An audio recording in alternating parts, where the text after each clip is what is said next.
the unforgiving son of the Arizona Territory, tells no lies and offers no comfort. It beats down on the righteous and the wicked with equal fury.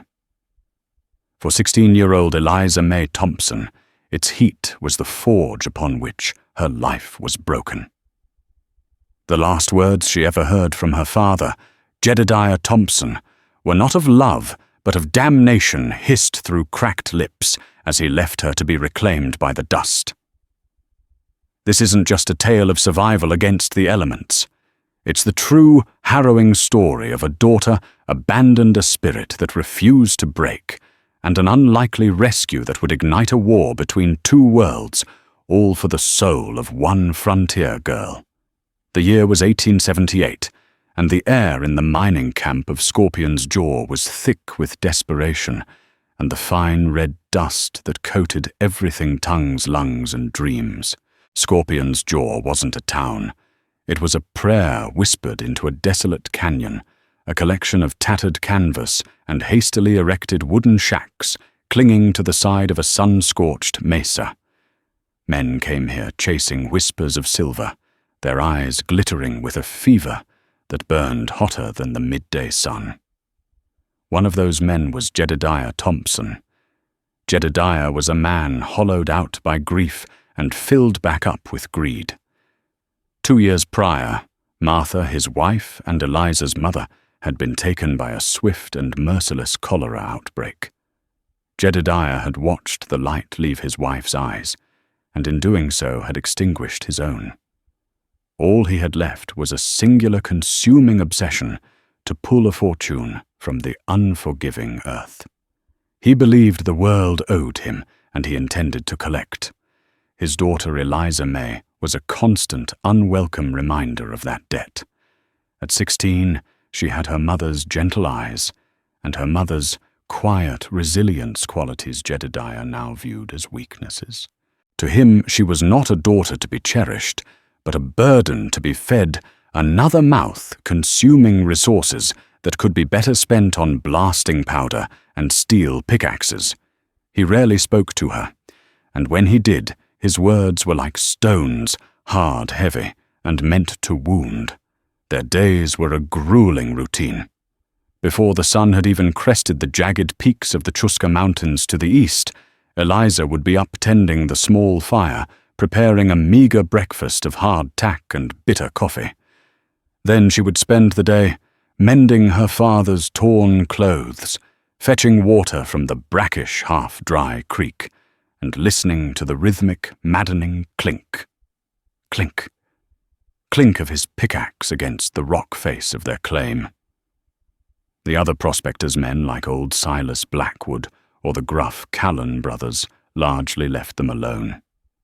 They saw the darkness in Jedodiah's eyes and the bruised silence that clung to his daughter like a shroud. They knew better than to interfere. In the lawless frontier, a man's family was his own brutal kingdom. The breaking point came on a Tuesday in late July. The air was a furnace, the sky a bleached-out, merciless white. The creek had dwindled to little more than a muddy trickle, and the water they had was precious as gold. Eliza was returning to the claim, shouldering 2 heavy wooden buckets, her worn leather boots sinking into the shimmering dust. The path was steep and littered with loose shale. Her foot slipped. It was a small thing, a moment of lost balance, but the consequence was catastrophic.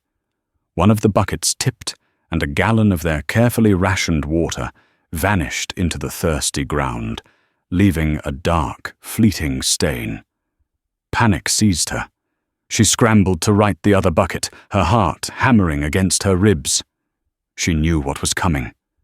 Jedodiah emerged from the mine shaft, his face a mask of grime and sweat, his eyes pale and wild in the gloom. He saw the empty bucket, the dark patch on the ground. He didn't shout. The silence was far worse. He walked toward her slowly, wiping his hands on his trousers. "The water," he said, his voice a low, gravelly rasp. "I'm sorry, Pa," Eliza whispered, her voice trembling. "I slipped. The rock, it was loose." He stopped in front of her so close she could smell the stale sweat and the metallic scent of the earth on him. He looked at the spilled water, then back at her face. There was no anger in his eyes, not the hot, quick-tempered anger she was used to. This was something colder, something terrifyingly calm and decided. 2 years, he said, his voice barely audible over the drone of insects. 2 years I've been breaking my back on this cursed rock. 2 years I've carried you. Your mother. She was strong. She knew the value of things. You are careless. A drain. You have her face, but none of her worth. Each word was a deliberate blow. He reached out and took the remaining bucket from her hand, his calloused fingers brushing hers. It was the first time he had touched her in months, and the contact sent a chill of dread through her body. "We're going for a ride," he said. He didn't allow her to pack anything. He simply saddled their long-suffering mule Beatrice and motioned for her to mount. He himself would walk. He slung the full water canteen and a small sack of jerky over his own shoulder. He didn't even glance back at their lean-to, their pathetic collection of belongings. He was abandoning it all. They traveled east away from Scorpion's Jaw, heading deeper into the labyrinth of canyons and mesas that formed the borderlands of the Navajo nation. Eliza didn't dare ask where they were going.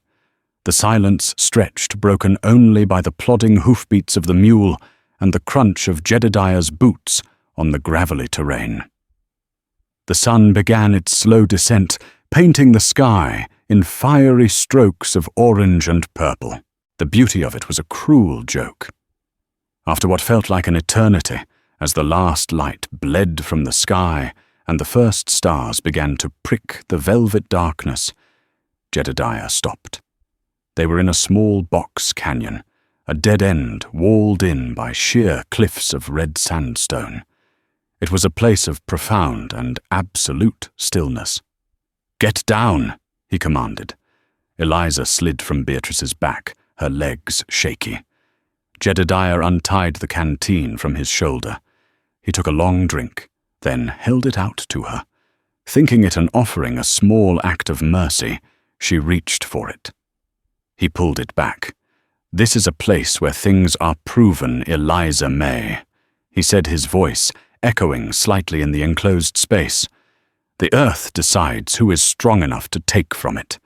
It decides who lives and who dies. I've been fighting it for 2 years. Now it's your turn." The terrible understanding dawned on her. "Pa, what are you doing?" "I'm unburdening myself," he said, his eyes glittering in the moonlight. He unscrewed the cap of the canteen and with a deliberate motion poured the remaining water onto the sand. It disappeared instantly. "The Lord provides. Let's see if he provides for you." He tossed the empty canteen at her feet. It landed with a dull, hollow clatter. "Pa, no!" she cried, scrambling forward, grabbing at his sleeve. "Please don't leave me." He shook her off with a viciousness that stole her breath. "You are no daughter of mine.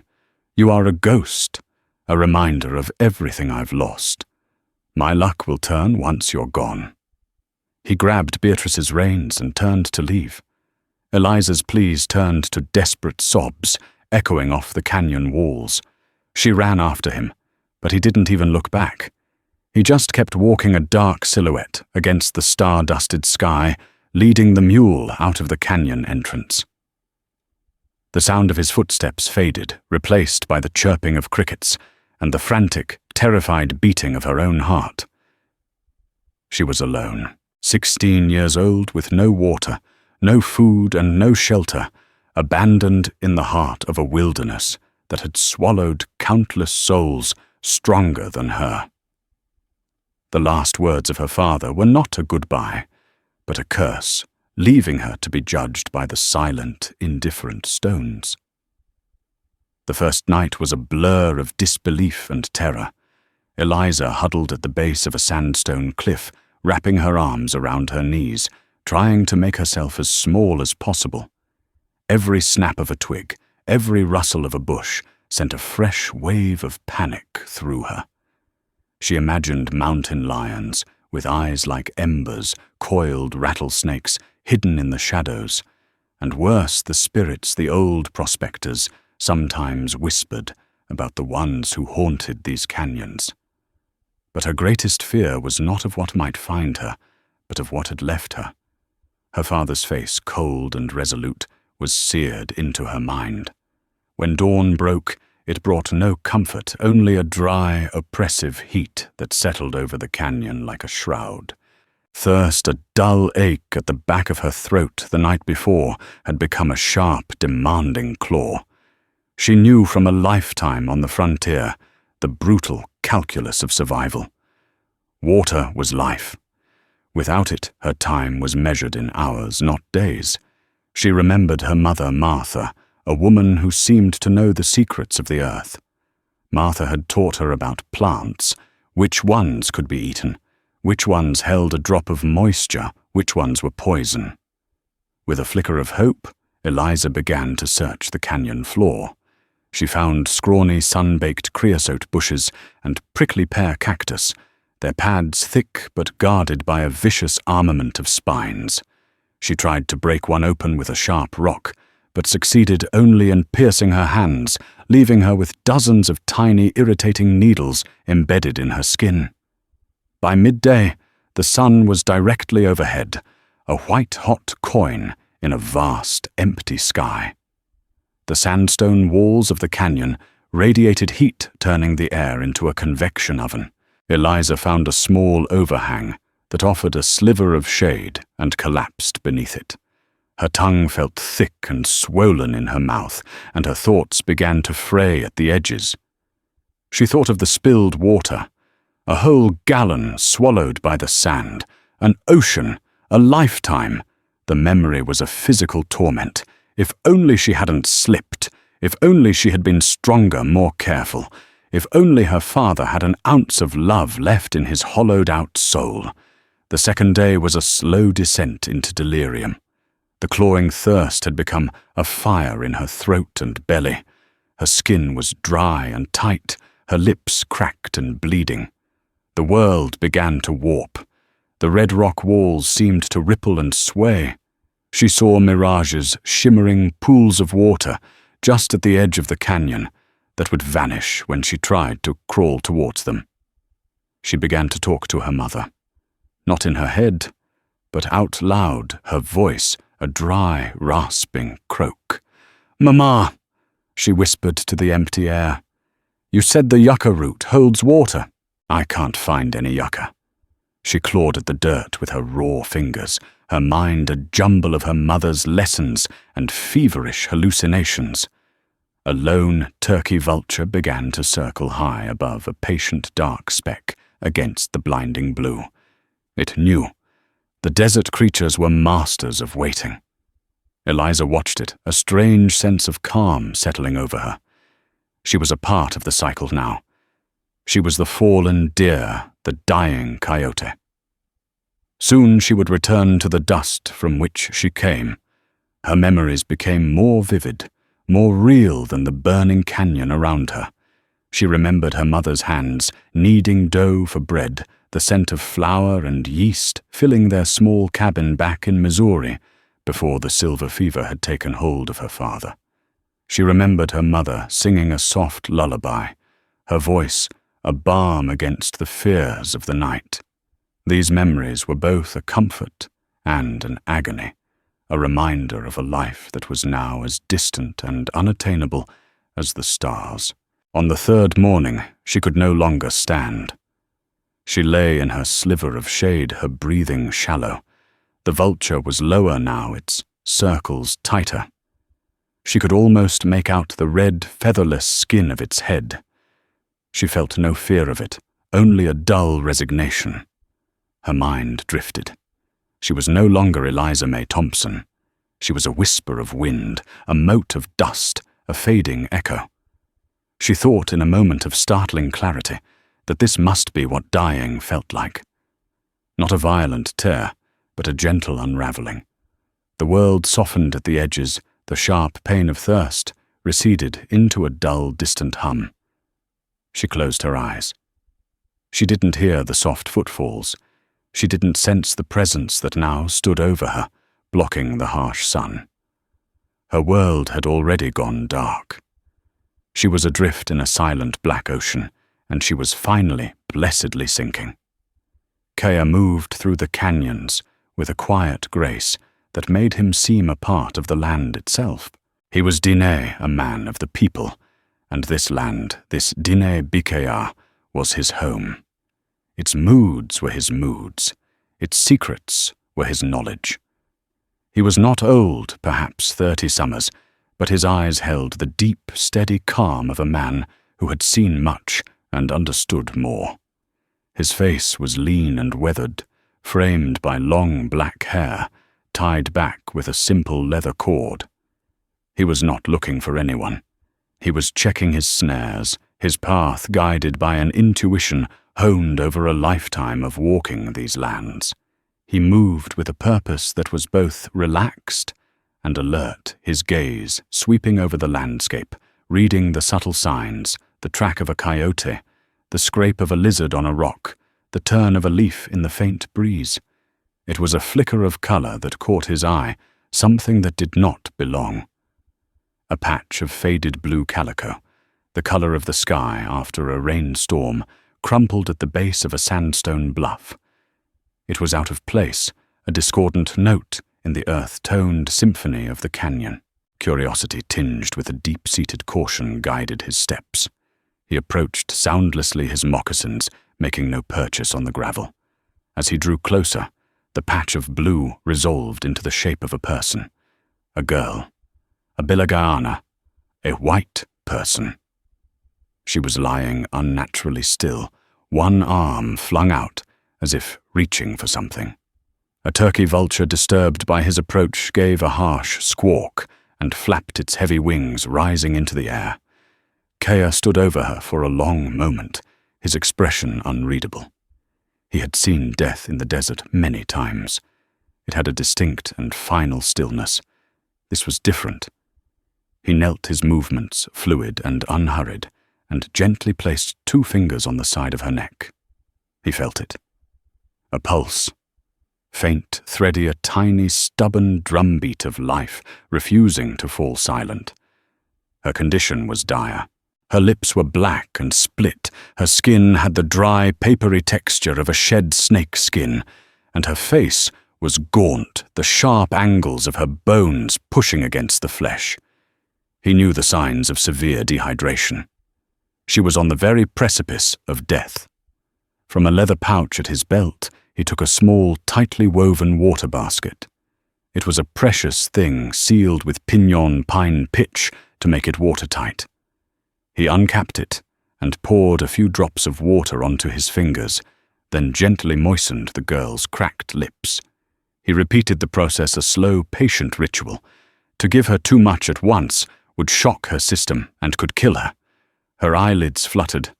A low moan, a sound like dry leaves skittering across rock, escaped her throat.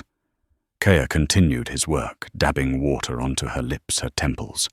After a few minutes, he lifted her head slightly and trickled a few drops directly into her mouth. She swallowed convulsively, her body's deep, primal need overriding her unconsciousness.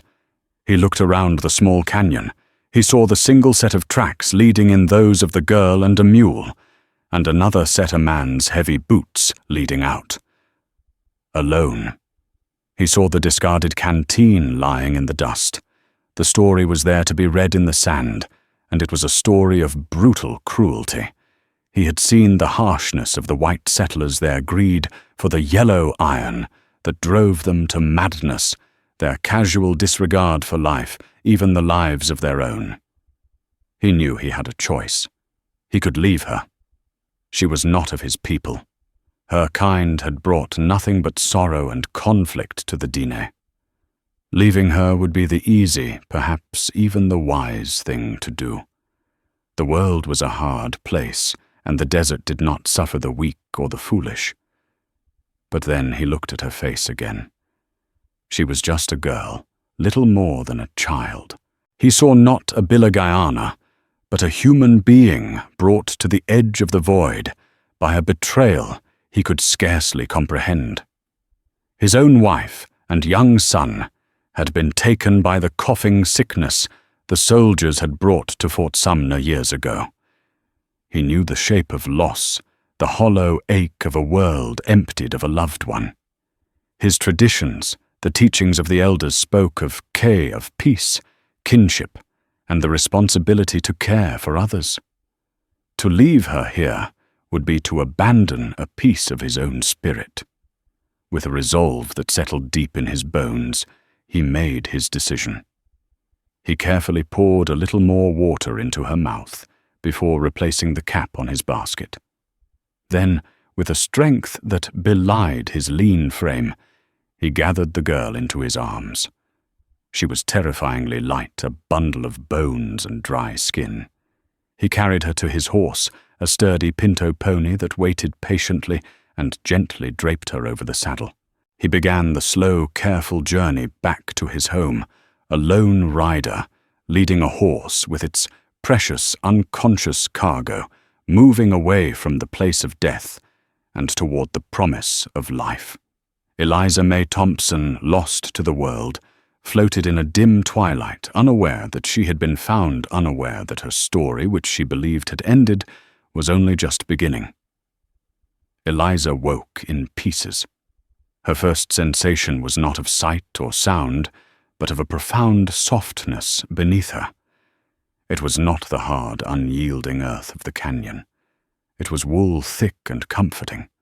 Her second sensation was the blessed, miraculous feeling of moisture in her mouth. Her tongue was no longer a swollen, foreign object. Her eyelids were heavy, glued shut with the residue of sleep and sickness. She forced them open. The light was dim, filtered. She was in a circular room with a domed ceiling of interlocking logs chinked with mud. The air smelled of wood smoke, herbs, and something else, something earthy and unfamiliar. A small fire burned in a shallow pit in the center of the floor, its smoke rising through an opening in the roof. The walls were hung with vibrantly colored, intricately woven blankets. Fear, cold and sharp, tried to pierce the fog in her mind. Where was she? Who had brought her here? She tried to sit up, but a wave of dizziness washed over her, and she fell back onto the sheepskin pallets. A figure moved in the dim light. Eliza tensed. It was a woman, old and deeply wrinkled, her face, a beautiful map of a long life. Her grey hair was tied in a traditional Navajo bun, and she wore a velvet blouse and a long tiered skirt. She approached Eliza's bedside and knelt, her movements full of a serene grace. She held a small clay bowl. The woman spoke, but the words were a soft, flowing river of sounds Eliza could not understand. Seeing the fear in Eliza's eyes, the old woman simply smiled, a gentle, reassuring expression. She dipped her fingers into the bowl, which contained a thin cornmeal gruel, and brought them to Eliza's lips. Hesitantly, Eliza accepted the offering. The gruel was warm and nourishing, the most wonderful thing she had ever tasted. This became her reality for the next several days. She drifted in and out of a healing sleep, waking only to be fed the gentle gruel by the old woman whom she soon learned was called Jima Sani, or Old Mother. Jima Sani was Kea's aunt, the matriarch of their small, scattered family group. The man who had saved her Kea would come and sit quietly by the fire in the evenings. He rarely spoke to her directly, knowing she could not understand his tongue, but his presence was a calm, steady anchor in her disoriented world. He would speak in low tones with Jima Sani, and sometimes Eliza would catch him looking at her, his dark eyes filled not with pity, but with a quiet, contemplative curiosity. As her strength returned, her world expanded beyond the walls of the hogan. Kea and Jima Sani led her outside into the blinding sunlight. They did not live in a town, but a homestead nestled in a valley protected by towering mesas. There were other hogans, a corral holding a small herd of sheep and goats, and patches of corn squash and beans growing in the sandy soil. Life here was dictated by the sun and the seasons. It was a world of profound peace and order, a stark contrast to the chaotic, desperate greed of Scorpion's jaw. Language was the great wall between them. Communication was a pantomime of gestures and pointing. Sanani became her teacher. She would point to the sky and say, Ya. She would touch a sheep and say, Dibe. Water was To. Fire was Ko. Eliza was a desperate and eager student, her tongue slowly and awkwardly, trying to form the unfamiliar sounds of the Dine Bizard. Sanani taught her more than words. She taught her how to live. She showed Eliza how to card and spin the wool from the sheep, how to dye it with pigments made from plants and minerals, and how to weave it on a large, upright loom. Eliza's hands clumsy. At first, slowly learned the rhythm of the weaving, the shuttle passing back and forth, turning simple threads into patterns that told stories of the holy people, the Diyin Dine, who had taught the Navajo how to live in beauty and harmony with the world. This concept was called Hojo, and Eliza felt it seep into her wounded soul. It was a sense of balance, of rightness that she had never known. She learned to grind corn on a stone metate, the rhythmic work strengthening her arms and calming her mind. She learned to herd the sheep, guiding them to patches of sparse grass, with the help of a clever, quick-footed dog.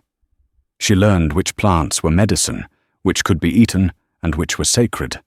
The lessons her own mother had tried to teach her came flooding back now, given a deeper context and meaning. Kea taught her about the land. He took her on long rides through the canyons, showing her the ancient cliff dwellings where the Anasazi, the ancient ones, had lived.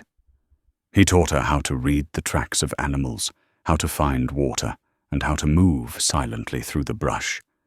He spoke of the 4 sacred mountains that bounded their homeland of Changing Woman who created the Dine, and of the twin hero brothers who made the world safe for them. He was a patient teacher, and as Eliza's understanding of his language grew, so did her admiration for this quiet, wise man who had saved her. She began to change. The sun browned her skin, the work hardened her muscles, and the peace of this life began to heal the deep wounds inside her. She rarely thought of her father, and when she did, it was like remembering a character from a bad dream, a ghost from another life. The girl named Eliza May Thompson, the abandoned, terrified victim, was fading. In her place, someone new was being woven into existence. One evening as they sat around the fire, Sanani looked at her for a long time. Then she spoke to Kea. After a moment, Kea turned to Eliza. Sanani says you are no longer a ghost. He said his English, slow and careful, learned from traders over the years. She says you have a new spirit. She wishes to give you a name. Eliza looked at the old woman, her heart swelling with an emotion she couldn't name. Sanani reached out and gently touched Eliza's cheek. Yogai. The old woman said, her voice soft but clear. White shell, like the shells from the Western Ocean, brought here by the holy people. A thing of beauty, of strength, and of new beginnings. Tears welled in Eliza's eyes, not of sorrow, but of gratitude. She was no longer Eliza May, the unwanted burden. She was Yogai. She had been found. She was home. While Eliza was being reborn as Yogai, Jedodiah Thompson was descending into a different kind of transformation. After abandoning his daughter, he had returned to his claim, not with guilt, but with a feverish, renewed purpose. He told himself he had cut away a weakness, a cancer that was poisoning his luck. Now he was free to devote every ounce of his being to the rock. For a month he toiled like a man possessed, his body wasting away while his obsession grew. The other miners in Scorpion's jaw watched him with a mixture of pity and fear. He talked to himself, his eyes wild and paranoid. He was a man on the ragged edge of sanity. And then he found it. It wasn't a mother lode, not a vein of pure silver that would make him a king, but it was a thick, promising seam of silver ore, far richer than anything yet found in the jaw. Within a week he had pulled enough from the earth to know he was no longer a desperate pauper. Within 2 months, he was a wealthy man. He left Scorpion's jaw without a word, taking his fortune to Prescott, the territorial capital. Money washed away the grime of the prospector and replaced it with the veneer of a gentleman. He bought new clothes, stayed in the finest hotel, and drank the best whiskey. But wealth did not cleanse his soul. It only amplified the darkness within. He was haunted, not by guilt for what he had done to Eliza, but by a gnawing, possessive paranoia. She was his blood, his property. The idea that she might have survived, that someone else might have claimed to her, became an intolerable thorn in his mind.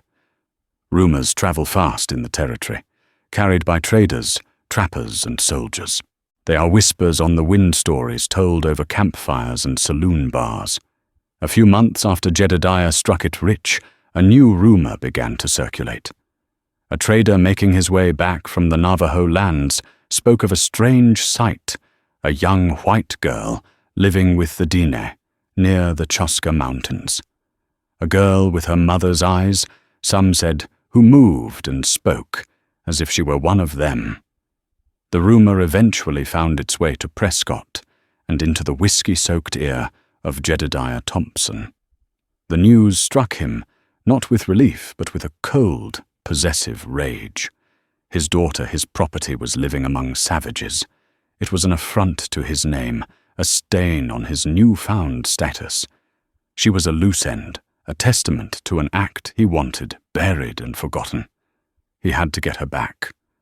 Not to cherish her, but to control her, to lock her away where she could no longer shame him. But Jedodiah was no longer a man of action. He was a man of money. He wouldn't risk his own skin venturing into the Navajo nation. For that, he needed a specialist. He needed a man for whom brutality was a trade and fear was a tool. He needed Silas Croft. Silas the Vulture Croft was a name spoken in hushed tones from the saloons of Tucson to the brothels of Dodge City. He wasn't a common bounty hunter. He considered himself a retrieval expert. He was a tall, skeletal man with a face like dried leather and pale, colorless eyes that seemed to see right through a person, weighing their worth and their weaknesses. His reputation was built on a chilling efficiency. He always found his quarry, and he brought them back in whatever condition was specified. His preferred weapon was a silver-inlaid Colt peacemaker, which he handled with the unnerving grace of a surgeon. Jedodiah found Croft in the back room of a Prescott gambling hall, cleaning the Colt with a quiet, methodical focus. He laid out the job: retrieve his daughter from the Navajo. He placed a heavy stack of gold coins on the table. Croft didn't even look at the gold at first. He squinted at Jedodiah, his thin lips curling into a semblance of a smile. Navajo land is a tricky place, Mr. Thompson. The army can't even keep them in line. What makes you think one man can ride in and take a girl they consider their own? That's why I'm hiring you. Jedodiah rasped, his own greed, recognizing the cold avarice in Croft's eyes. I'm told you're the best, and I want her back. Unharmed, if possible. But I want her back. Unharmed costs extra, Croft said, finally glancing at the gold. He pushed a few coins around with the tip of his cleaning rod. And I don't work alone on a job like this. I'll need to hire a few guns, men who aren't afraid of a fight. "Whatever it takes," Jedodiah insisted. "Just bring me my daughter." Croft slowly reassembled his revolver, the metallic clicks sounding unnervingly loud in the quiet room. "Tell me about this girl. Does she have a name?" "Eliza May." Jedodiah said the name feeling foreign on his tongue. "Eliza May," Croft repeated, testing the sound of it. He slid the Colt into its holster. "Consider her found." A week later, Silas Croft and 4 hired guns, a motley collection of hard-faced men with violent pasts, rode out of Prescott. They were well-armed, well-supplied, and led by a man who viewed the retrieval of a lost girl not as a rescue, but as a hunt. The Vulture was taking flight, and its shadow was already stretching eastward, falling across the peaceful canyons and mesas, where Yogai was learning to weave, to sing, and to finally truly live. The two worlds, one of violent greed and one of quiet harmony, were set on a collision course, and at their center was a girl who belonged to both and to neither. The first sign of the encroaching danger came not as a thunderclap, but as a subtle discord in the harmony of the canyon. A shepherd boy, Dowoji, a young friend who had helped Yogai with her Diné vocabulary, came running into the homestead, his eyes wide with alarm. He had seen 5 Bilagayana riders from a high mesa, heavily armed, moving with a purpose that was not that of traders or soldiers on patrol. They were moving too cautiously, too deliberately. They were hunting. Kea listened to the boy's report, his face calm but his eyes hardening. He knew what this meant. The world he had tried to keep at bay had finally found their sanctuary. He looked at Yogai, who was standing by the loom, her work forgotten. He saw the flicker of old fear in her eyes, the ghost of Eliza May resurfacing. "They have come for you," he said simply. There was no question in his voice. The fear in her heart was real, a cold, sickening knot. But something else rose to meet it, a fierce, protective anger. This was her home. These were her people. She was not the helpless girl left to die in a canyon. She was Yogai of the Diné. "They will not take me," she said, her voice steady, a blend of her native English and the Diné accent she had acquired. There was no time for a grand council. Kea sent Dowoji to alert the other families scattered through the nearby canyons, while Hishimasani and Yogai made their own preparations. They were not warriors in the way the white men were, with their repeating rifles and military tactics. Their strength was the land itself. They knew every trail, every hiding place, every natural choke point and ambush site. Silas Croft was methodical. He and his men did not ride blindly into the canyon. They made a cold camp at the mouth of the valley, sending 2 men ahead on foot to scout. Croft was patient. He knew the terrain was his enemy, and he would not be drawn into a foolish chase. He would wait for his moment. The moment came for him at dawn. His scouts reported the location of the main hogan.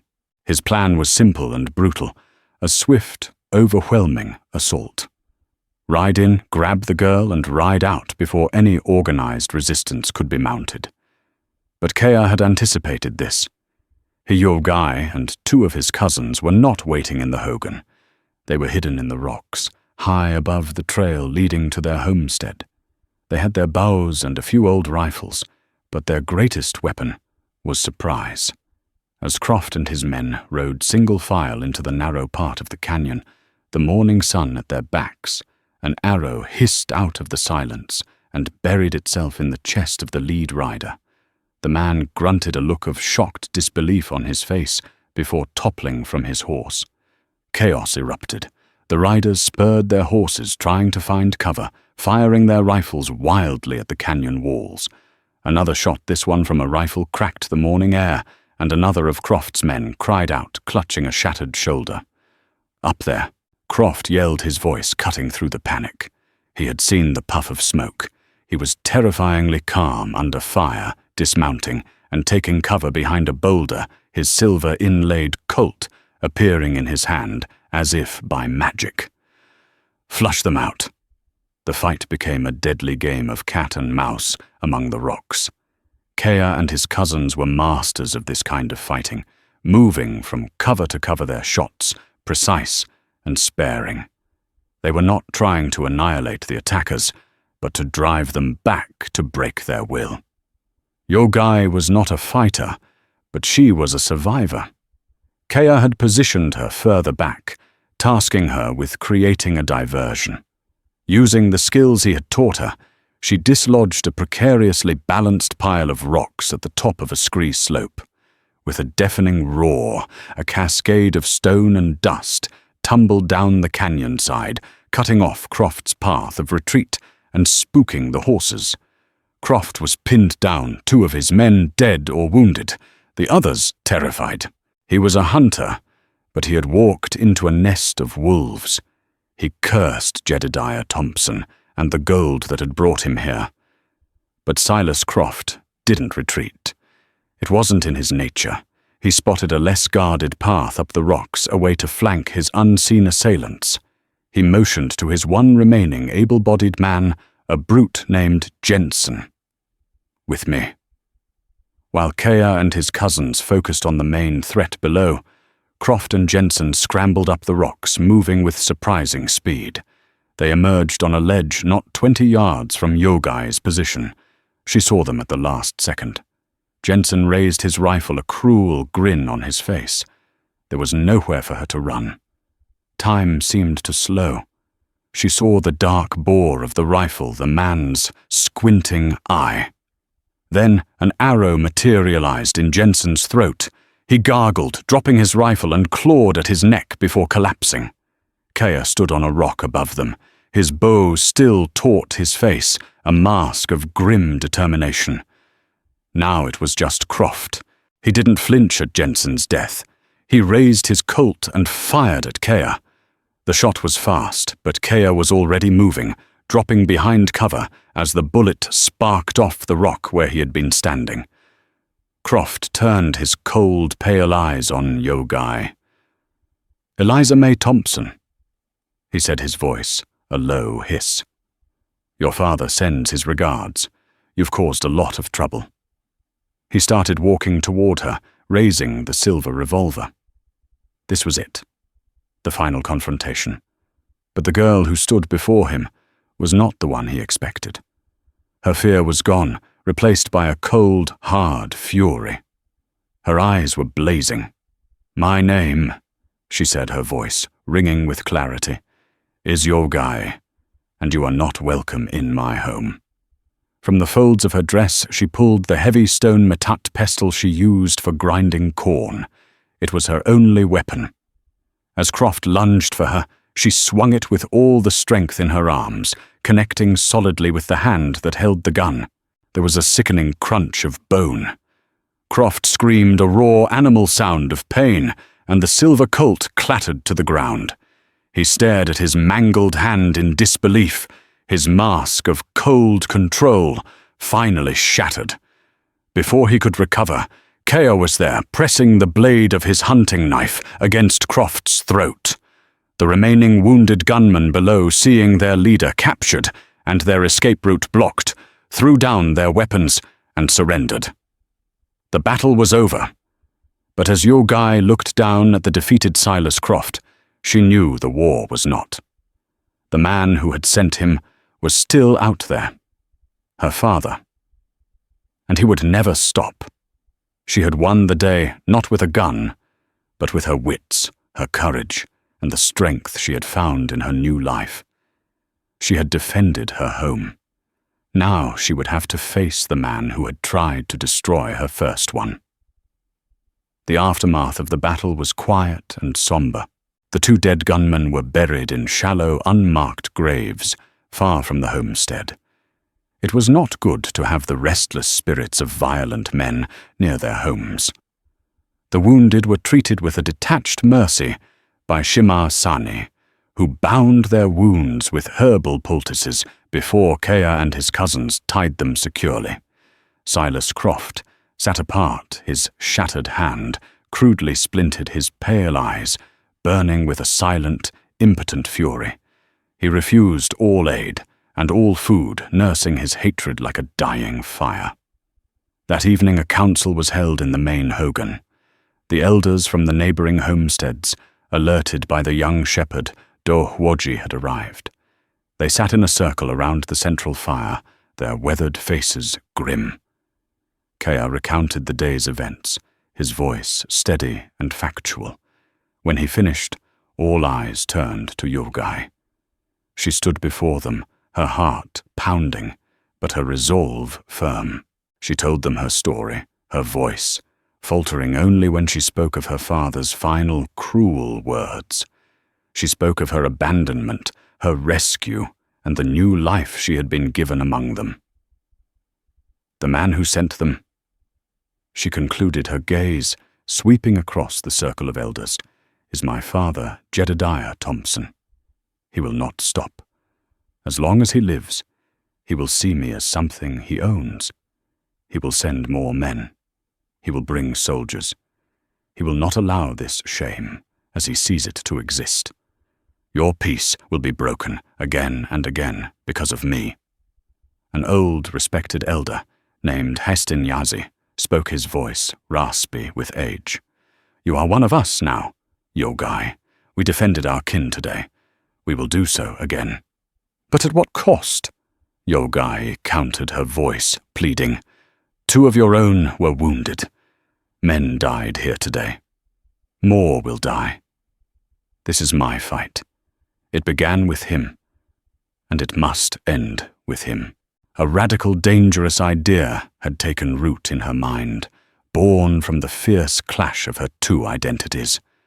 She was no longer just the gentle weaver, nor was she only the resilient frontier girl.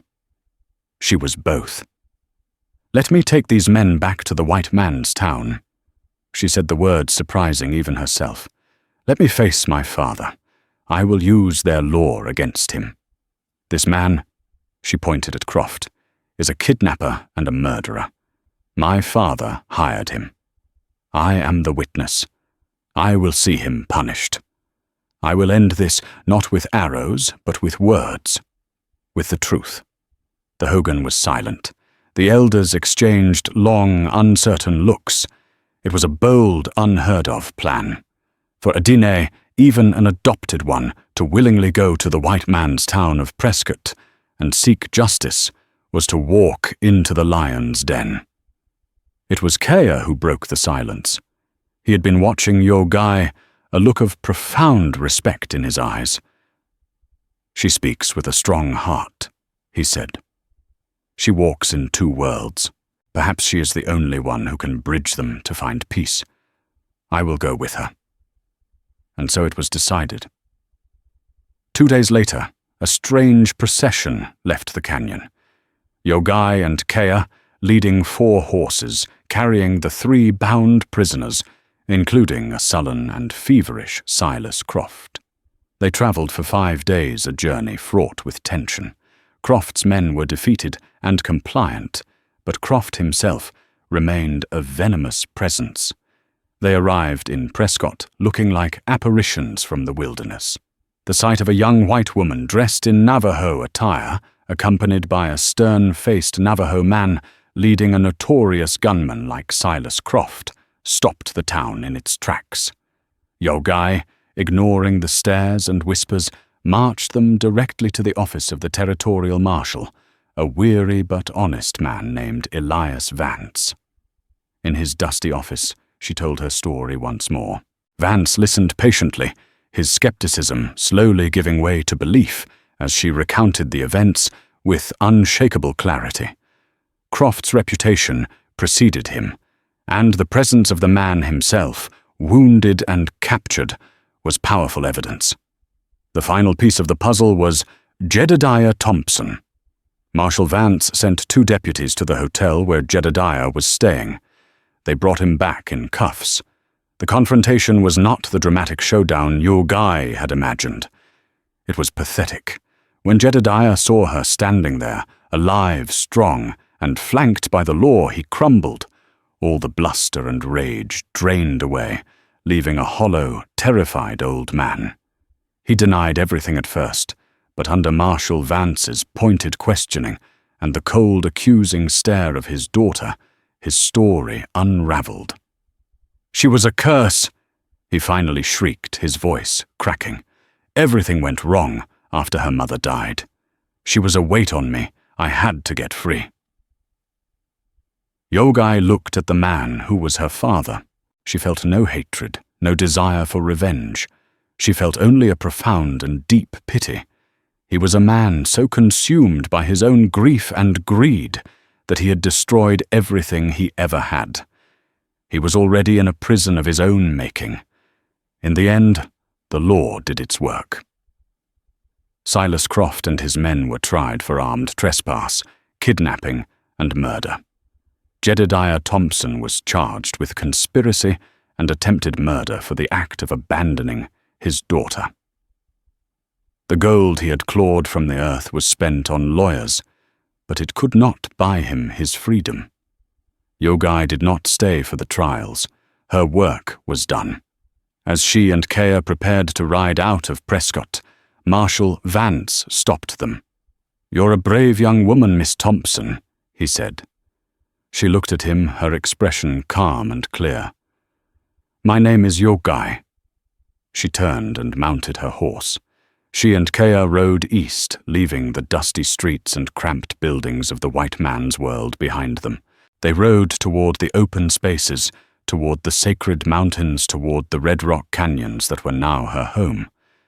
She knew her life would never be simple. She carried the memories and the knowledge of two worlds within her. She was not fully Bilagana, and she was not born Diné. She was something forged in between, in the crucible of cruelty and compassion, of abandonment and acceptance. She was Eliza May Yogai Thompson, and she was at last free. Her future lay ahead, a path woven from the threads of two different cultures, creating a pattern entirely, uniquely her own. The story of Yogai, the girl once known as Eliza May, is a testament to the unyielding power of the human spirit.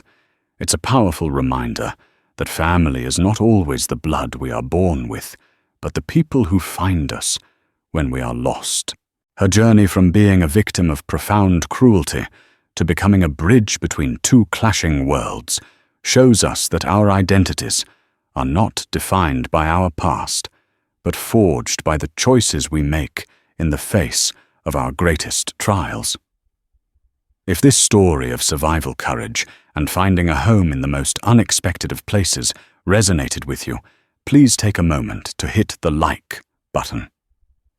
Share this incredible piece of frontier history with others who appreciate tales of true resilience. And for more stories that uncover the dramatic and often forgotten sagas of the American West, be sure to subscribe to our channel and ring the notification bell. Thank you for listening.